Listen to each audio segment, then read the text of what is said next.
Hey everybody, how's it going? Josh here, and today we're going to talk about a little theory here that I've seen online shared a few times. I think it started from Reddit actually, so if anyone has the original source to it, please post it down below so we can pin it to the comment section because I couldn't find it. But it's really interesting.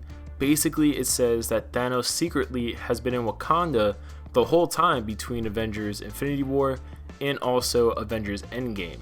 And we do know there's concept art of Thanos on Earth in Avengers Endgame, decked out with the sword and all that stuff, but we had no idea when during the plot it may or may not take place.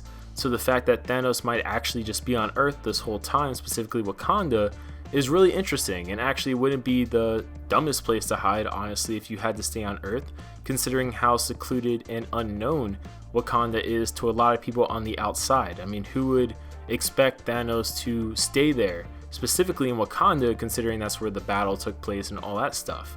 But during the Avengers 4 trailer, Endgame trailer if you will, we get to see Farmer Thanos walking across a field. And in the field, there's actually a fruit in there which is called the Kawano, aka the horned melon, which comes from sub-Saharan Africa, which is where the theory first kind of started picking up its pace here, because originally it was seemingly leaked from someone who worked at Marvel, supposedly a part of either the scouting department or kind of like the production department in some capacity. They kind of just said it, someone thought it was a joke, but upon further looking into things, they actually kind of believe, oh shit, maybe this thing actually has some traction here.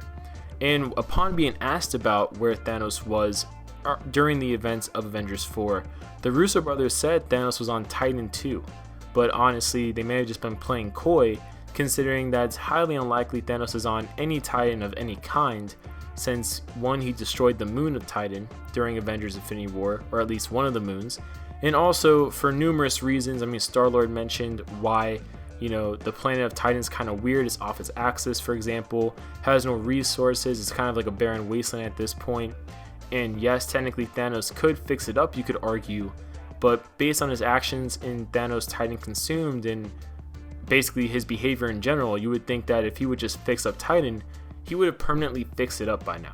He wouldn't have just done the illusion thing with Doctor Strange and then turned it back. You would think he would use that opportunity to maybe just reset things and physically force his way into correcting changes here and there. But of course, Thanos is also crazy, so you never know exactly what he will actually do at the end of the day.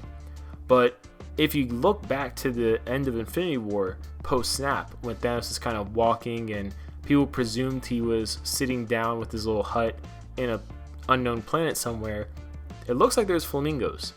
And when you look up where flamingos naturally live at, besides zoos and stuff like that and reservations, they are from the same areas that also the horned melon fruit is in sub-Saharan Africa, which happens to coincide where with Wakanda is supposed to be at.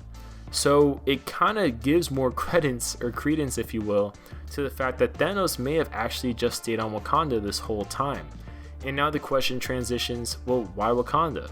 And I think a really easy reason might be because the gauntlet's damaged, so maybe because of Thanos' state of mind, considering he got stabbed through the chest amongst other things, maybe he just didn't have the strength to teleport across different planets. Maybe the best he could do was to teleport to a quote-unquote safe area in Wakanda, which I think would be really interesting and kind of an interesting twist on things, because we were expecting everything to be so galactic, but maybe at the end of the day, it's a lot more personal than we really expect it to be, which kind of makes sense because we kind of have the OG Avengers members at the core of things for Avengers Endgame. Now, another thing I thought was interesting too is the fact that Thanos is looking at a sunset at the end of Infinity War, and a big thing that was kind of mentioned at least 3 distinct times, was how beautiful the sunset is in Wakanda. The end scene with Killmonger had him looking at the sunset. His father mentioned to him the sunsets are the most beautiful in Wakanda. We got tons of wide lens shots of the landscape of Wakanda as the sun rised.